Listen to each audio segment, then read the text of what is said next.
Hello friends, welcome to GOMATHI KITCHEN.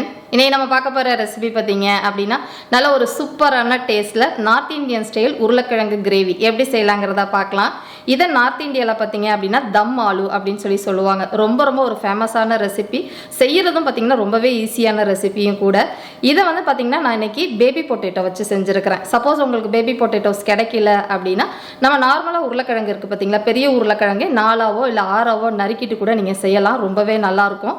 இந்த தம் ஆலுவை நீங்க எல்லா வகையான ரொட்டி வகைகள், புலாவ், பாசுமதி ரைஸை நீங்கள் வெறுமா வடிச்சிட்டு இந்த கிரேவி வச்சு சாப்பிட்டாலுமே செம்ம டேஸ்ட்டாக இருக்கும். கட்டாயமாக ஒரு தடவை ட்ரை பண்ணி பாருங்கள். இதே மாதிரி நம்ம சேனலில் பார்த்தீங்கன்னா நிறைய வகையான நார்த் இந்தியன் ஸ்டைலில் கிரேவி வகைகள்லாம் போட்டிருக்கிறேன்.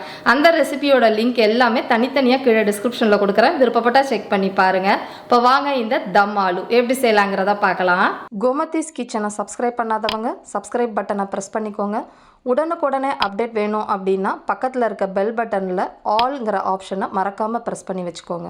இப்போ இந்த உருளைக்கிழங்கு கிரேவி பண்ணுறதுக்கு நான் எடுத்துருக்கிறதுன்னு பார்த்தீங்கன்னா 1/4 கிலோ அளவுக்கு பேபி பொட்டேட்டோஸ் எடுத்துருக்கிறேன். இதுக்கு பதிலாக நீங்கள் நார்மல் உருளைக்கிழங்கு வாங்கி கூட நறுக்கிக்கலாம். நல்லா தோலை சீவிட்டு கழுவி வச்சுக்கோங்க. வேக வைக்கணும்னு அவசியம் கிடையாது. இப்போ இந்த கிரேவி பண்ணுறதுக்குன்னு பார்த்தீங்கன்னா ஒரு சில மசாலா சாமான்கள் நம்ம கலக்கணும். அதை ரெடி பண்ணிக்கலாம். அதுக்கு நான் எடுத்துருக்கிறதுன்னு பார்த்தீங்கன்னா 1/2 கப் அளவுக்கு கெட்டியான தயிர் எடுத்துருக்கிறேன். தயிர் எடுத்து அதில் கட்டிகள் இல்லாமல் விஸ்கு வச்சு நல்லா இந்த மாதிரி பீட் பண்ணி வச்சுக்கோங்க. கட்டியாக இருந்துச்சு அப்படி இல்லைனாலும் தண்ணியாக இருந்துச்சுனாலும் கிரேவி உங்களுக்கு நல்லா இருக்காது. தயிரும் பார்த்திங்கன்னா ரொம்ப புளிக்கக்கூடாது. ஃப்ரெஷ்ஷான தயிராக பார்த்து எடுத்துக்கோங்க. இதில் வந்து ஒரு 1/4 டீஸ்பூன் அளவுக்கு மஞ்சள் தூள் சேர்த்துக்கலாம். கூடவே காரத்துக்கு தகுந்த மாதிரி தனி மிளகாய்த்தூள் நான் வந்து 1 டீஸ்பூன் அளவுக்கு சேர்த்துருக்குறேன். நீங்கள் காரத்துக்கு தகுந்த மாதிரி மிளகாய்த்தூள் அளவை கூட குறைச்சி சேர்த்துக்கோங்க. இப்போ அடுத்ததாக இதில் சேர்க்க போகிறதுன்னு பார்த்திங்கன்னா மல்லிப்பொடி. எந்த அளவுக்கு மிளகாய்த்தூள் எடுக்கிறோமோ அதே அளவுக்கு 1 டீஸ்பூன் மல்லிப்பொடி எடுத்துக்கோங்க. கூடவே பார்த்திங்கன்னா ஃப்ரெஷ்ஷாக பொடித்த சீரகப்பொடி 1 டீஸ்பூன் அளவுக்கு சேர்த்துக்கலாம். இப்போ அடுத்ததாக பார்த்தீங்கன்னா ஒரு 3/4 டீஸ்பூன் அளவுக்கு கரம் மசாலா பொடி, வீட்டில் அரைச்சது இல்லை கடையில் வாங்கினது எது வேணால் நீங்கள் சேர்த்துக்கலாம். இப்போ இது எல்லாத்தையுமே மசாலா இந்த தயிரில் கலந்து வர மாதிரி அதே விஸ்கு வச்சு கலந்து விட்டுருங்க. இப்போ அவ்வளோதான், இந்த கிரேவிக்கு தேவையான அந்த மசாலா வந்து ரெடி ஆகிடுச்சு. இப்போ கிரேவி எப்படி செய்யலாங்கிறத பார்க்கலாம். இப்போ இன்றைக்கி இந்த கிரேவி பார்த்திங்கன்னா குக்கரில் தான் செய்ய போகிறோம். அதுக்கு ஒரு குக்கர் எடுத்து வச்சுக்கோங்க. இப்போ இதில் ஒரு 1/4 கப்பு பக்கம் எண்ணெய் சேர்த்துக்கோங்க. முதல்ல வந்து உருளைக்கிழங்கு பொரிச்சு எடுக்க போகிறோம். அதுக்கப்புறமா தான் நம்ம கிரேவி செய்ய போகிறோம். அதனால தான் 1/4 கப்பு போல் எண்ணெய் சேர்த்துருக்குறேன். இப்போ இதில் வந்து நம்ம தோல் சீவி எடுத்து வச்சுருக்கிற உருளைக்கிழங்கை சேர்த்துக்கோங்க. இப்போ இதிலேயே 1/4 டீஸ்பூனுக்கு கொஞ்சம் கம்மியாக வந்து மஞ்சள் தூள் சேர்த்துக்கலாம். அடுத்ததாக இந்த உருளைக்கிழங்குக்கு மட்டும் தேவையான அளவு உப்பு, ஒரு 1/2 டீஸ்பூன் மட்டும் டேபிள் சால்ட்டு சேர்த்துக்கோங்க. இப்போ ஒரு மிதமான தீயிலே இந்த உருளைக்கிழங்கு ஒரு பாதி அளவு இந்த எண்ணெயில் பொரிஞ்சு வெந்து வரட்டும். இப்போ பார்த்தீங்கன்னா உருளைக்கிழங்கு மேலே வந்து ரோஸ்ட் ஆன மாதிரி வறுபட்டிருக்கு பாருங்கள்.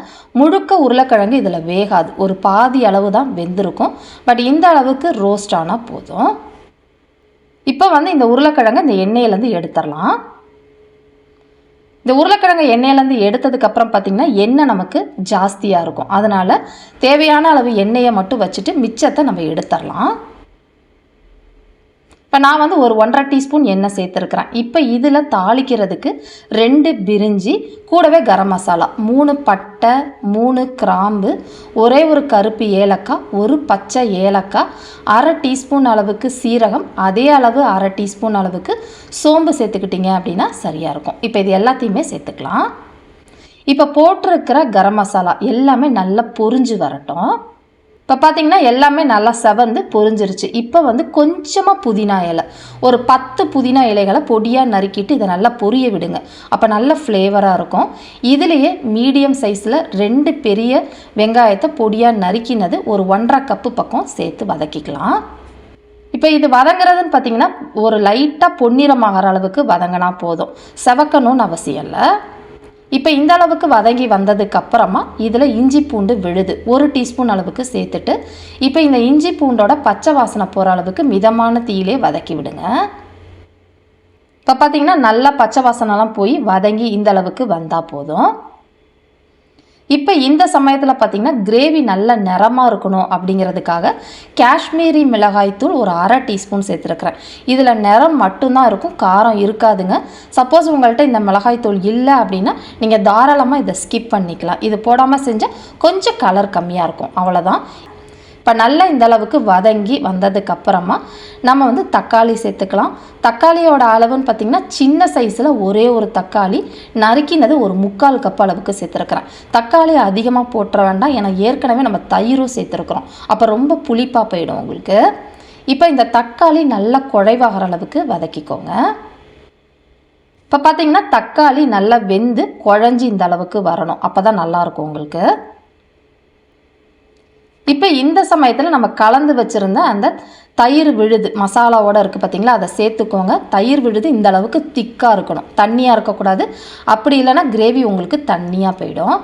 இப்போ இதை நல்லா இதுலேயே போட்டு வதக்கி விட போகிறோம். இது வதக்கிக்கிட்டு இருக்கப்பே பார்த்திங்கன்னா நம்ம ரோஸ்ட் பண்ணி எடுத்து வச்சுருந்தோம் பார்த்திங்களா, அந்த உருளைக்கிழங்கையும் நம்ம இதுலேயே சேர்த்து வதக்கிக்கலாம். அப்போ இன்னும் நல்லாயிருக்கும் உங்களுக்கு டேஸ்ட்டு. இது வதங்கிக்கிட்டு இருக்கப்பே இந்த கிரேவிக்கு தகுந்த அளவு உப்பு, இன்னொரு 3/4 டீஸ்பூன் அளவுக்கு டேபிள் சால்ட் போட்டுக்கிட்டிங்கன்னா உங்களுக்கு சரியாக இருக்கும். இப்போ இது எல்லாம் நல்லா கலந்து இந்த எண்ணெய் பிரிய வந்ததுக்கு அப்புறமா இதில் நல்ல ஒரு டேஸ்ட்டுக்காக ஒரு 3/4 டீஸ்பூன் அளவுக்கு கிச்சன் கிங் மசாலா சேர்த்துக்க போகிறேன். இது கடையில் வாங்கினது தான் சேர்த்துருக்குறேன். சப்போஸ் உங்கள்கிட்ட இது இல்லை அப்படின்னா இதை நீங்கள் தாராளமாக ஸ்கிப் பண்ணிக்கலாம். இதை போட்டு ரொம்ப நேரம் வதக்கணும்னு அவசியம் இல்லை, நல்லா இந்த அளவுக்கு கலந்து விட்டால் போதும். இந்த சமயத்தில் இதில் தேவையான அளவு தண்ணி ஒரு 1/2 கப்புலேருந்து 3/4 கப்பு மட்டும் தண்ணி ஊற்றிக்கோங்க. ரொம்ப அதிகமாக தண்ணி ஊற்றிட்டிங்கன்னா தண்ணியாக போயிடும் கிரேவி. இப்போ இது எல்லாத்தையுமே நல்லா கலந்து விட்டுறலாம். இந்த சமயத்தில் நம்ம உருளைக்கிழங்கெல்லாம் வேக வச்சுக்க போகிறோம். அதுக்கு குக்கரை மூடிக்கோங்க. ப்ரெஷர் வச்சுட்டு மிதமான தீயில் ஒரு 2 விசில் மட்டும் விட்டுட்டு அடுப்பை ஆஃப் பண்ணிவிடுங்க. ப்ரெஷர் ரிலீஸ் ஆனதுக்கப்புறமா ஓப்பன் பண்ணி பார்க்கலாம். இப்போ பார்த்திங்கன்னா நான் 2 விசில் வச்சுருந்தேன், ப்ரெஷர் நல்லா ரிலீஸ் ஆகிடுச்சு. ஓப்பன் பண்ணி பார்த்துருவோம். அந்த கிரேவிலேருந்து எண்ணெய் கசிஞ்சு நல்லா மேலே மதந்து பார்க்கவே சூப்பராக இருக்குது பாருங்கள் உருளைக்கிழங்கு கிரேவி. கிரேவியும் பார்த்திங்கன்னா நம்ம தண்ணி அளந்து அளவாக ஊற்றிருக்கிறதுனால உங்களுக்கு நல்ல கரெக்டான கன்சிஸ்டன்சியில் இந்த அளவுக்கு இருக்கும். கடைசியாக இதில் பொடியாக நறுக்கினா கொத்தமல்லி இலைகளை சேர்த்து கலந்து விட்டுறலாம்.